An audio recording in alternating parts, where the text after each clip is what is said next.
Shalom. Apa kabar semuanya? Masih tetap bersukacita. Apapun yang terjadi dalam hidup kita, mari kita tetap bersukacita, tertawa bersama-sama. Haleluya. Walau sana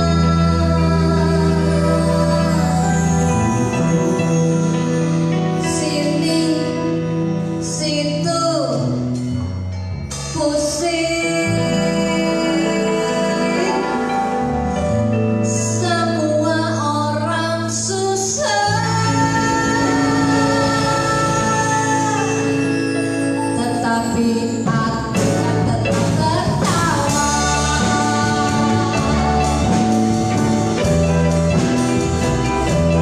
Mari joget bersama-sama Tuhan. Yuk, berbahagialah bersama-sama. Bersorak-sorai bagi Yesus Tuhan kita. Berbahagialah sebab Engkau disayang Allah.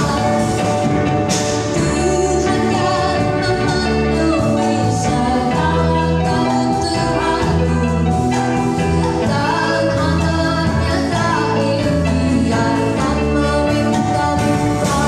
Sekarang Tuhan memberikan kemenangan pada orang-orang yang dicintainya. Tiada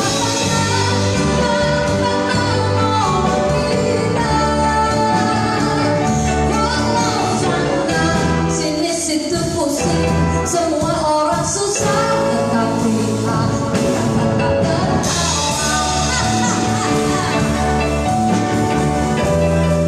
Ayo semuanya menerima Tuhan, amin. Hilangkan rasa pengantuk, pujikan namanya. Bersorak-sorai bagi Yesus Tuhan kita. Berbahagialah sebab Engkau disayang Allah. Tuhan kan memenuhi segala kebutuhanmu, dan anaknya tak impiankan meminta-minta. Sekarang Tuhan memberikan kemenangan pada orang-orang yang dicintainya. Asik. Tiada bahkan menolong kita. Walau sana sini situ pusing, semua orang susah, tetapi aku tetap tertawa. Sekarang Tuhan memberikan kemenangan. Asik pada orang-orang yang dicintainya. Amin. Tiada bahkan menolong kita. Walau sana sini situ pusing, semua orang susah, tetapi aku tetap tertawa. Walau sana sini situ pusing, semua orang susah, tetapi aku tetap tertawa. Walau sana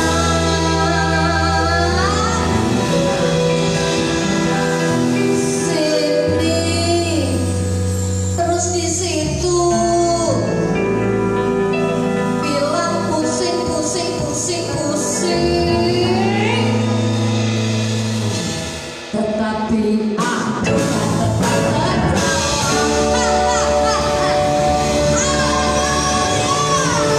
Tuhan sumber penghiburan dan pemeliharaan kita. Yang setuju katakan amin. Haleluya, terpujilah nama Tuhan. Dan mari kita siapkan waktu, kita tundukkan kepala. Kali ini kita akan bersyafaat. Kita berdoa.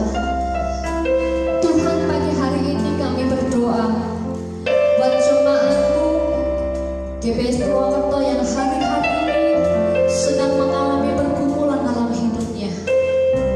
Kami berdoa buat jemaat yang bergumul dengan kesehatan mereka Tuhan. Buat setiap orang tua kami yang lemah tubuhnya Tuhan. Berdoa untuk Bapak Kiarto, Ibu Kiarto. Berdoa juga untuk Poko Ana, untuk Ama, untuk Ibu Cinta, untuk Ibu Sriati yang terbaring lemah.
saudaraku yang ada di rumah masing-masing maupun dalam perjalanan maupun dimanapun saudara berada saat ini. Sekali lagi shalom, Tuhan Yesus memberkati saudara dengan berkat kesehatan, kekuatan dan penghiburan saudara semua. Saudara yang dikasihi Tuhan, firman Tuhan berkata dalam Amsal 10 ayat 3, 6 dan 11. Tuhan tidak membiarkan orang benar menderita kelaparan. Sekali lagi, Tuhan tidak membiarkan orang benar menderita kelaparan. Tetapi keinginan orang fasik ditolaknya. Berkat ada di atas kepala orang benar, tetapi mulut orang fasik menyembunyikan kelaliman. Mulut orang benar adalah sumber kehidupan, tetapi mulut orang fasik menyembunyikan kelaliman. Sekali lagi saudara yang dikasihi Tuhan, dengar baik bahwa firman Tuhan berkata bahwa Tuhan tidak membiarkan orang benar menderita kelaparan. Berkat itu ada di atas kepala orang benar dan mulut orang benar adalah sumber kehidupan. Perhatikan baik-baik. Pada bagian mulut orang benar adalah sumber kehidupan. Kalau minggu yang lalu saudara, kita merenungkan tentang bergaul karib dengan Tuhan. Itu berbicara masalah hubungan pribadi dengan Tuhan. Dalam hubungan pasti ada satu perkataan, satu pernyataan yang terjadi secara kontinu saudara. Dan saudara pastikan bahwa orang yang bergaul karib dengan Tuhan itu doanya dijawab oleh Tuhan. Kata-katanya memiliki kuasa karena doa orang benar mengandung kuasa. Doa orang benar memiliki kuasa, sehingga dalam Amsal 10 ayat 11a, mulut orang benar adalah sumber kehidupan. Apa yang dikatakan dari mulut orang benar itu menjadikan sumber kehidupannya. Apa yang dia katakan akan menjadi kenyataan dalam kehidupannya. Saudaraku yang dikasihi Tuhan, perkatakan firman Tuhan, perkatakan perkataan yang baik, perkatakan perkataan yang memiliki harapan dalam kehidupan saudara. Hal yang engkau katakan akan menjadi kenyataan karena kata-kata yang diulang-ulang, kata-kata yang dikerjakan, kata-kata yang dilakukan itu akan merela dan menjadi iman saudara. Apalagi kalau kata-kata firman Tuhan menjadi bagian dari mulut saudara. Suara yang keluar dari mulut saudara adalah kebenaran firman Tuhan. Sekali lagi, Tuhan tidak membiarkan orang benar menderita kelaparan, karena berkat Tuhan itu ada di atas kepala orang benar. Sehingga mulut orang benar adalah sumber kehidupan. Apa yang dikeluarkan dari mulut orang benar memiliki kuasa. Saudaraku, perkatakan apa yang firman Tuhan katakan dalam hidupmu, maka itu akan menjadi kenyataan dalam kehidupan saudara. Saudaraku yang dikasihi Tuhan, hari ini kita akan berbicara tentang consistent action. Apa itu consistent action saudaraku? Kalau minggu yang lalu bergaul karib hubungan pribadi dengan Tuhan, ada satu komunikasi yang terjalin secara terus-menerus, dan itu membuahkan tindakan yang harus berlaku secara terus-menerus, maka dibutuhkan consistent action. Apa itu consistent action?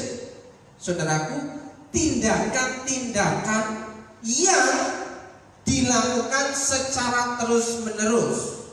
Tindakan-tindakan yang dilakukan secara terus-menerus itu akan menjadi karakter. Kalau sudah menjadi karakter, akan muncul iman dalam kehidupan orang yang melakukan tindakan tersebut, saudara.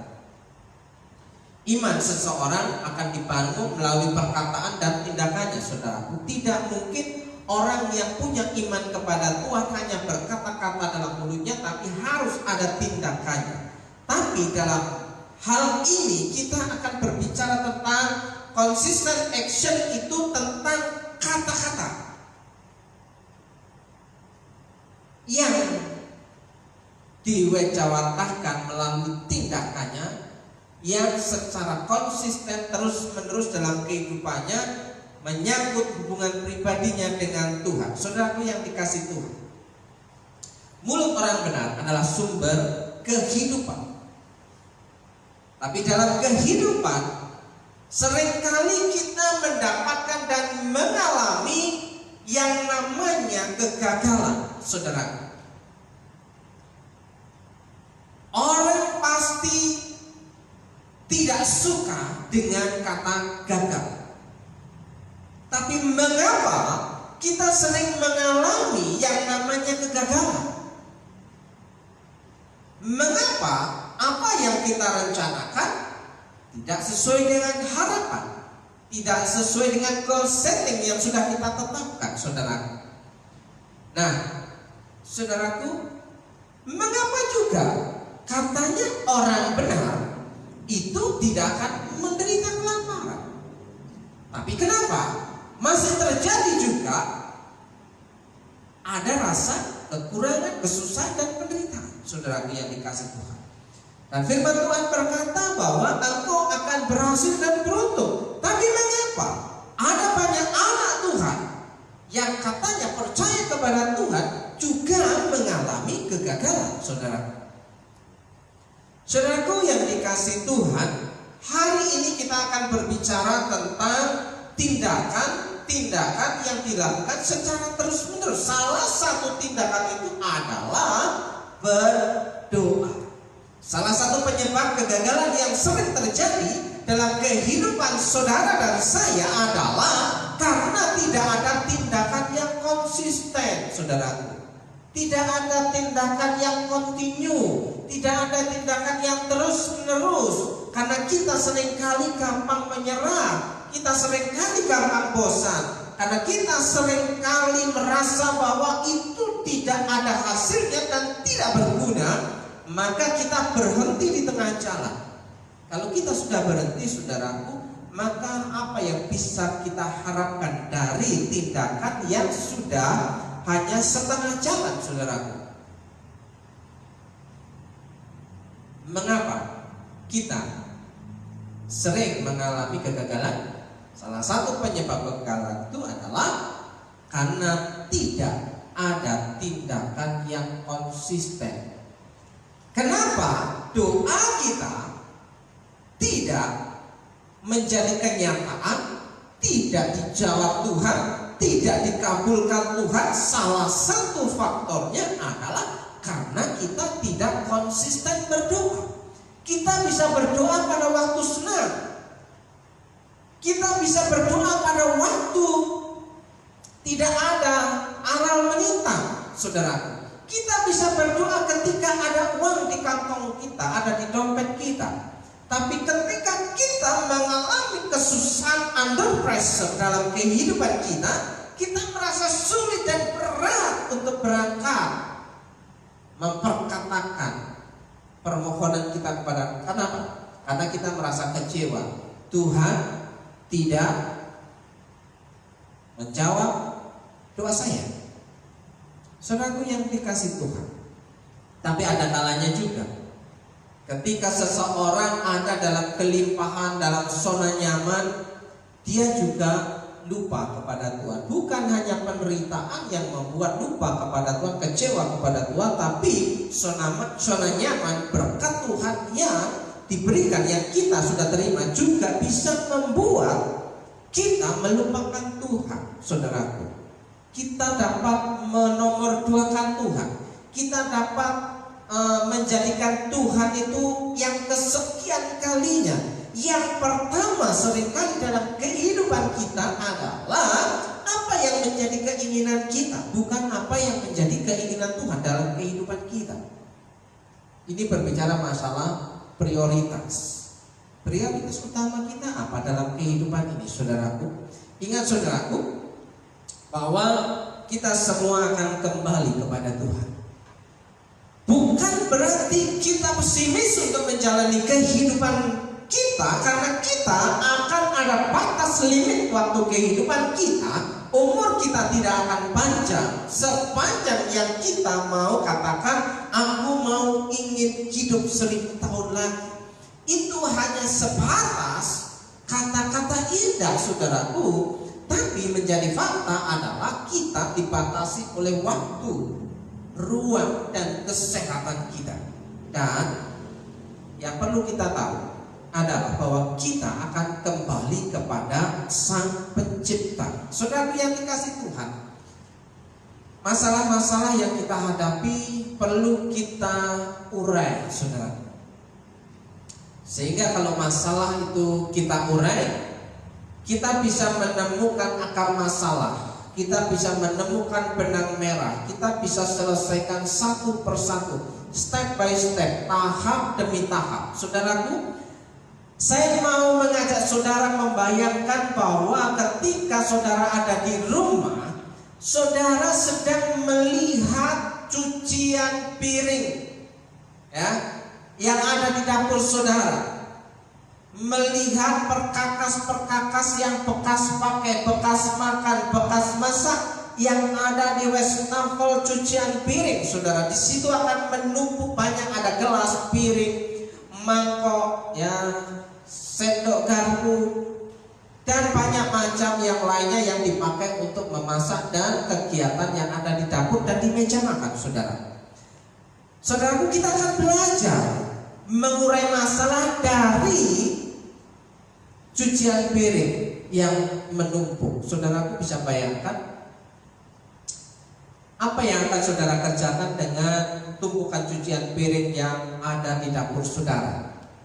Kita akan pertama lihat ada tumpukan cucian piring di situ, saudara. Apa maksudnya? Ada kumpulan masalah yang rumit, ada kumpulan yang rumit yang menjadi masalah dalam kehidupan saudara dan saya. Itu diibaratkan seperti tumpukan cucian piring yang akan kita bersihkan, saudara.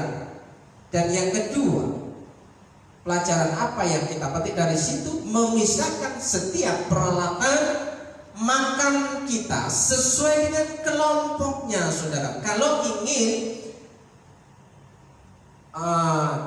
kerja kita cepat dan tidak buang-buang waktu, memisahkan setiap peralatan makan sesuai kelompoknya. Yang pertama, piring dengan piring dipisahkan, gelas dengan gelas dipisahkan, ya, sendok garpu dipisahkan, wajan dipisahkan. Itu yang namanya pemisahan masalah, pemetaan masalah, breakdown. Saudara yang dikasih Tuhan, saudara harus tahu masalah yang saudara hadapi. Paling tidak ada dipilah-pilah mana yang memungkinkan kita untuk mengerjakan terlebih dahulu, saudara. Itu hal yang kedua. Dan hal yang ketiga, kita lakukan scanning, saudara. Melihat kotoran di setiap kelompok. Kotoran apa yang ada di piring, kotoran apa yang ada di gelas, kotoran apa yang ada di garpu dan sendok, kotoran apa yang ada di wajan. Saudaraku, jika saudara mau membersihkan alat-alat itu di tempat cucian piring, saudara tidak bisa menumpuk, mencampur adukkan semuanya menjadi satu. Saudara harus pisah-pisahkan kelompok-kelompok yang memungkinkan dibersihkan lebih dahulu dan tidak mencampur. Jangankan saudara, jangan anggap bahwa antara minyak dan air itu bisa segera dibersihkan, saudara. Antara wajan penggorengan dengan piring dicampur, saudaraku, piring yang tidak ada minyak itu akan mengalami gangguan. Karena apa? Karena minyak yang ada di wajan bisa melengket di piring dan garpu dan sendok dan gelas, dan itu membuat tambah pekerjaan, tambah tenaga, tambah sabun cucian, saudara. Lakukan scanning masalah saudara. Lihat setiap kotoran di setiap kelompok yang ada. Bedakan kelompok masalah saudara. Identifikasi masalah. Ini masalahnya, gelasnya bersih, tidak ada kotoran, tidak ada campuran. Apalagi kalau bekas kopi saudaraku, saudara campur, saudara tuangkan, semuanya kotor, saudaraku. Dipisahkan gelas yang kotor dengan gelas yang sedikit kotor. Yang keempat, tentukan peralatan makan yang dibutuhkan lebih dahulu. Peralatan makan apa yang saudara gunakan terlebih dahulu, sehingga itu sebagai prioritas saudara yang harus saudara kerjakan dalam membersihkan kotoran masalah. Ya. Kalau saudara ingin bikin kopi terlebih dahulu sebelum semuanya terjadi, sebelum saudara masak, sebelum saudara melakukan hal yang lain, maka yang perlu saudara lakukan adalah membersihkan gelas terlebih dahulu. Ketika gelas saudara bersihkan, maka gelas itu akan menjadi kering dan saudara bisa gunakan untuk bikin kopi. Ya, tentukan peralatan makan yang dibutuhkan lebih dahulu. Ya, prioritas penanganan saudara. Itu yang keempat. Dan yang kelima, bersihkan dan cuci setiap kelompok menurut urutan. Jadi menurut urutannya itu cara membersihkan apa yang ada di cucian piring, saudara. Seringkali banyak orang ketika membersihkan kotoran, membersihkan barang-barang yang sudah kotor di cucian piring, saudaraku, itu bisa satu malam direndam. Ya, kalau Rinso katanya bisa mencuci sendiri, kalau Rinso bisa membersihkan sendiri, saudaraku, tapi kalau itu barang kena minyak, tidak mungkin dia akan menjadi bersih sendiri. Saudara harus menggosoknya.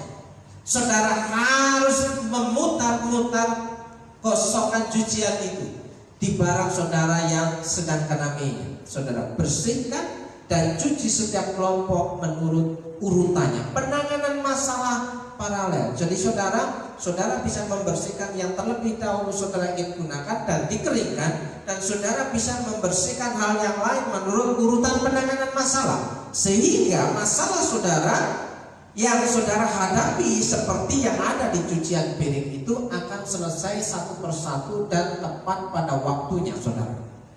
Selesai mencuci, kita cek tempat cucian.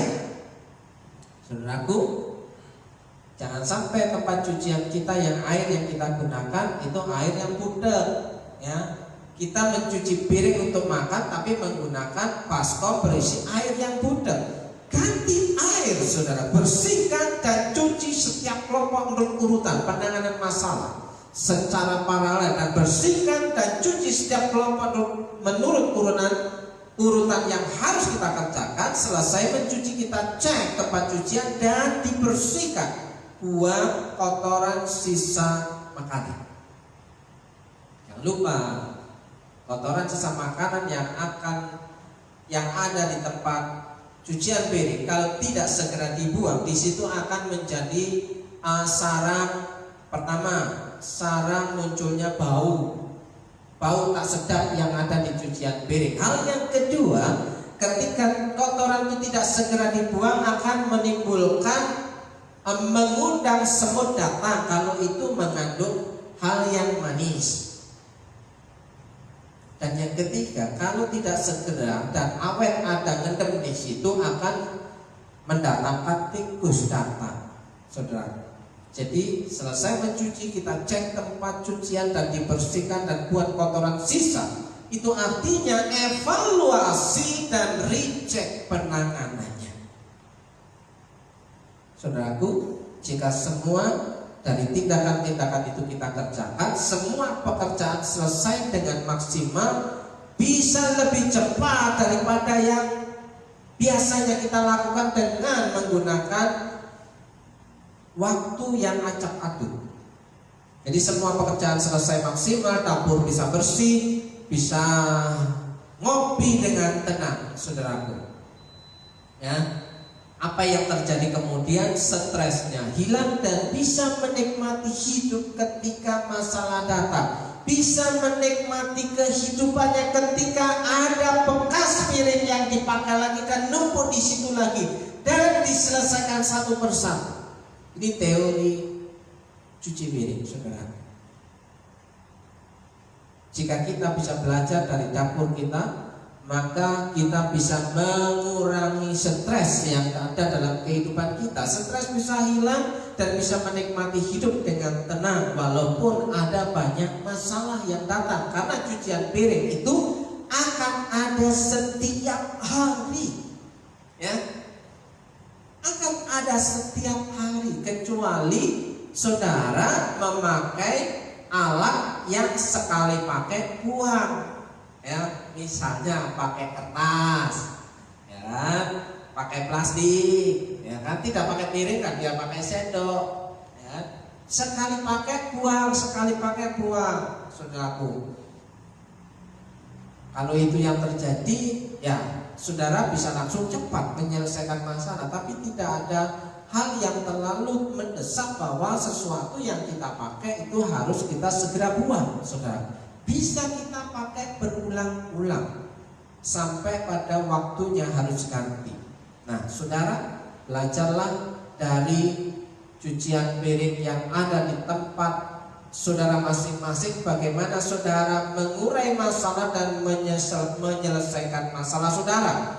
Nah, pada hari ini, ya, masalah yang terjadi dalam kehidupan kita adalah kenapa kita itu seringkali merasa bahwa Tuhan tidak mengabulkan doa kita, dan tidak jarang kita mengalami banyak kegagalan dan kegagalan. Saudara, mengapa hal itu terjadi?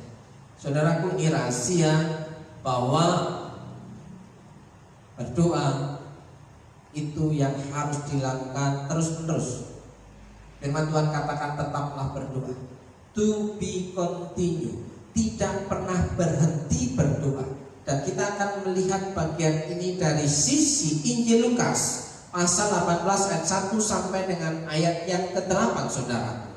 Lukas pasal 18 ayat yang pertama, Yesus mengatakan suatu perumpamaan kepada mereka untuk menegaskan bahwa mereka harus, perhatikan kata harus, bahwa mereka harus selalu, selain harus ada kata selalu, berdoa dengan tidak jemu-jemu.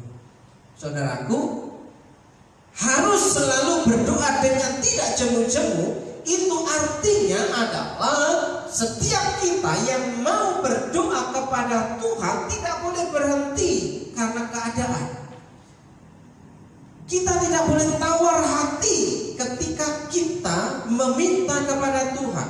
Renungan kita di hari-hari yang lalu bahwa orang yang berdoa meminta kepada Tuhan itu menanggalkan gengsinya, menanggalkan rasa malunya. Dia akan tetap berkata, dia akan tetap meminta kepada Tuhan sampai Tuhan mengabulkan doanya. Kalau doa saudara belum dikabulkan hari ini, saudara pastikan bahwa saudara akan tetap berkata kepada Tuhan, Tuhan tolong saya. Sehingga pada ayat yang pertama ini berlaku untuk saudara, bahwa mereka, saudara, harus selalu berdoa dengan tidak jemu-jemu. Ayat yang kedua katanya, dalam sebuah kota ada seorang hakim yang tidak takut akan Allah dan tidak menghormati seorang pun. Dan di kota itu ada seorang janda yang selalu datang kepada hakim itu dan berkata, belalah aku terhadap lawanku. Beberapa waktu lamanya hakim itu menolak. Janda sekali waktu datang ditolak oleh hakim, janda dua kali datang ditolak oleh hakim. Nah, beberapa waktu lamanya hakim itu menolak, tetapi kemudian ia berkata dalam hatinya, lama-lama sang hakim ini berkata dalam hatinya, dia pikir-pikir, walaupun aku tidak takut akan Allah dan tidak menghormati seorang pun, namun karena janda ini menyusahkan aku. Ini hakim yang tidak benar, saudara.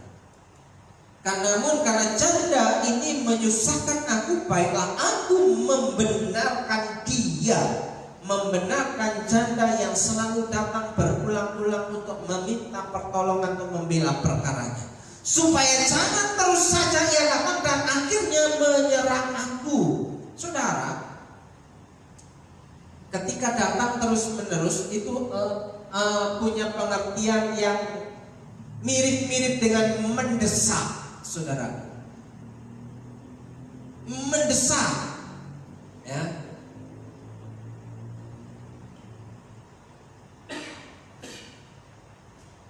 Di sini kita melihat satu hal, bahwa berdoa dengan tidak jemu-jemu, berdoa tidak merasa bosan, berdoa sampai jawaban Tuhan itu terjadi dalam kehidupan saudara. Saudara, saya mau mengajak saudara memperkuat iman kita di tengah-tengah kehidupan kita yang hari-hari ini kita jalani di tahun yang baru ini. Saudara, tetaplah berdoa dengan tidak jemu-jemu, dan itu suatu keharusan jika saudara menginginkan apa yang saudara minta itu menjadi kenyataan. Percaya saudara, apa yang menjadi kenyataan dalam kehidupan saudara itu adalah hasil doa saudara. Mulut orang benar, ya, memiliki kehidupan. Mulut orang benar memunculkan kehidupan. Perkataan orang benar memiliki kuasa. Perkatakan, confess firman Tuhan dalam kehidupan saudara, supaya itu terjadi dalam kehidupan saudara. Seperti halnya berkata firman Tuhan yang mengatakan bahwa percayalah kepada Tuhan dan sandarkanlah hidupmu kepada Tuhan, maka ia akan bertindak menolong kehidupan saudara. Perkatakan berulang-ulang, perkatakan, lakukan, perkatakan, amini, perkatakan, dan hidupi. Saudara, sambil saudara mengatakan percaya, jangan lupa saudara juga bertindak. Itu yang namanya tindakan yang terus-menerus yang harus kita kerjakan. Konsisten, action, ya. Saudara harus konsisten dalam berdoa. Jangan bosan-bosan dalam berdoa. Dan ayat selanjutnya yang ke-6, kata Tuhan, camkanlah apa yang dikatakan hakim yang lalim itu. Camkan, perhatikan perkataan hakim yang lalim itu. Hakim itu berkata dalam hatinya, dia mau mengabulkan, karena wanita ini, janda ini selalu datang dan mendesak untuk membela perkaranya. Dan hakim itu berkata dalam hatinya, orang ini kalau tidak aku tolong, dia tidak akan pernah berhenti. Orang ini tidak akan menyerah dan bahkan akan mendesak saya. Camkan perkataan hakim yang lalim itu. Tidakkah Allah akan membenarkan orang-orang pilihannya yang siang malam berseru kepadanya? Saudaraku, hal yang kedua adalah berdoa itu siang malam. Sepanjang kehidupan kita, tidakkah Allah akan membenarkan orang-orang pilihannya yang siang malam berseru kepadanya? Dan adakah ia mengulur-ngulur waktu sebelum menolong mereka? Hal yang kedua yang perlu kita tahu, bahwa kita harus bisa berdoa sepanjang hari. Siang malam itu hitungannya dengan nama satu hari, ya, kita sebut satu hari. Siang malam, apakah dengan berdoa siang malam kita tidak mengerjakan sesuatu? Saudaraku, saudara bisa berdoa kapan saja, di mana saja, dan waktu apa saja yang bisa Anda lakukan. Saudara bisa berdoa ketika saudara ada di dalam kendaraan. Saudara bisa berdoa ketika sedang mengerjakan sesuatu. Saudara bisa berdoa ketika dalam kesulitan yang saudara temui di waktu-waktu tertentu. dan saudara bisa berdoa pada waktu khusus yang saudara sediakan dengan khusus. Contoh seperti hari ini, saudara mengkhususkan waktu 1 jam sampai 2 jam untuk beribadah. Itu namanya waktu spesial, waktu khusus bersama Tuhan. Bergaul karib menggunakan waktu khusus bersama dengan Tuhan. Berdoa siang malam berseru kepada Allah. Itu artinya di sepanjang hari itu kita connect dengan Allah Bapa. Kita connect dengan Tuhan. Kita mau katakan bahwa di sepanjang hari itu kita mengamini bahwa Tuhan berjalan di depan kehidupan kita, maka kita siang malam itu sedang berjalan dengan Tuhan. Kita sedang melangkah bersama dengan Tuhan. Itu yang namanya Immanuel. Ayat 8, aku berkata kepadamu, ia akan segera membenarkan mereka. Akan tetapi jika anak manusia itu datang, adakah ia mendapati iman di bumi? Pertanyaannya saudara di sini, adakah ia mendapati iman di bumi? Saudaraku, ketika kita sudah mulai bosan berdoa, itu pertanda bahwa iman kita telah tiada. Setengah-setengah percaya sama dengan tidak percaya. Setengah-setengah beriman sama dengan tidak beriman. Setengah-setengah berdoa artinya sama dengan tidak berdoa. Firman Tuhan katakan, adakah ia mendapati iman di bumi ini? Jangan sampai kita sudah merasa jenuh berdoa, kita sudah lupa sepanjang hari ini masalah mempengaruhi pikiran dan kehidupan kita, sehingga kita lupa kepada Tuhan bahwa Dia yang memberkati hidup kita. Dikatakan firman Tuhan, susah payah tidak menambah harta kita, tidak menambah kekayaan kita. Kita bisa menjadi orang yang diberkati karena kasih karunia Tuhan. Adakah yang mendapati iman di bumi ini? Adakah Tuhan itu mendapati iman di jemaat GBS Purwokerto dalam situasi yang seperti ini tahun ini, saudaraku?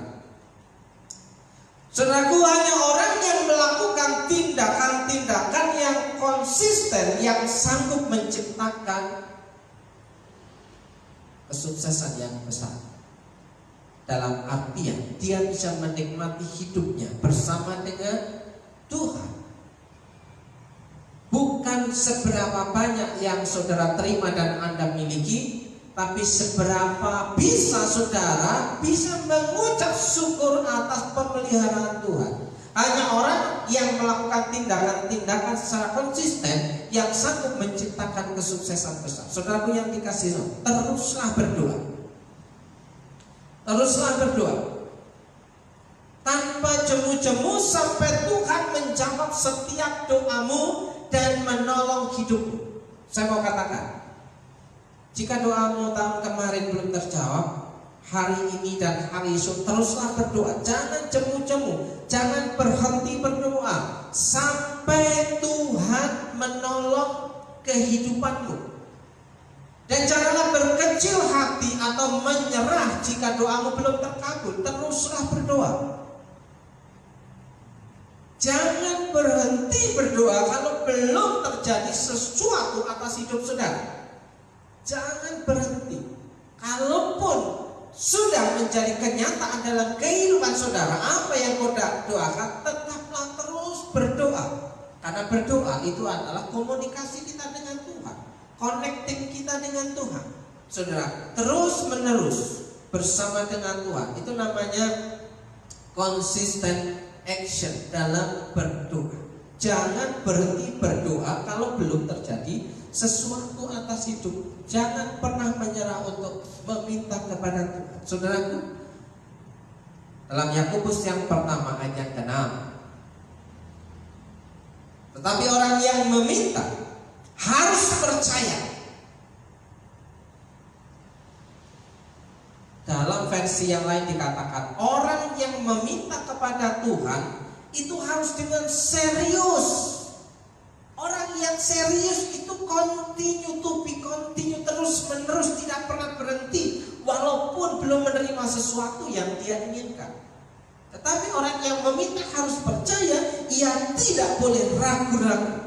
Sebab orang yang ragu-ragu adalah seperti ombak di laut yang ditiup angin ke sana kemari. Akan goyang kalau orang itu bimbang, sudah. Orang ragu-ragu akan goyang. Karena orang yang setengah senang tidak akan mendapatkan apa yang dia katakan. Percayalah dengan serius bahwa apa yang saudara minta kepada Tuhan itu akan dikabulkan ke dalam penerimaan saudara. Dan Markus pasal yang ke-11 ayat yang ke-24, ini versi bahasa Indonesia sehari-hari. Saudara, sebab itu ingatlah ini apabila kalian berdoa dan minta sesuatu, percayalah bahwa Allah sudah memberikan kepadamu apa yang kalian minta. Percaya bahwa Tuhan itu sudah memberikannya. Terima dengan iman, maka kalian akan menerimanya. Saudara, dalam berkat nama Yesus mau berdoa untuk saudara yang hari kemarin dan hari ini tetap terus berdoa dan tidak menyerah untuk meminta kepada Tuhan untuk menolong kehidupan saudara. Saya mau katakan bahwa saudara sanggup berperkara dalam pekerjaan saudara, dalam kehidupan saudara.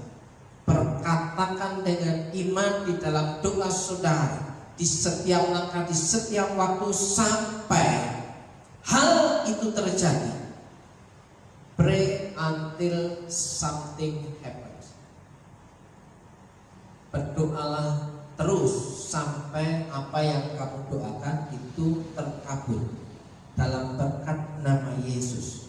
Apabila kalian berdoa dan minta sesuatu, percayalah bahwa Allah sudah memberikan kepadamu apa yang kalian minta, maka kalian akan menerimanya. Saudaraku yang dikasih Tuhan, hari ini saya mau katakan bahwa saudara harus tetap terus berdoa dan terus meminta kepada Tuhan supaya Tuhan turun tangan untuk menolong kehidupan saudara. Dan hari ini saya mau berdoa untuk saudara.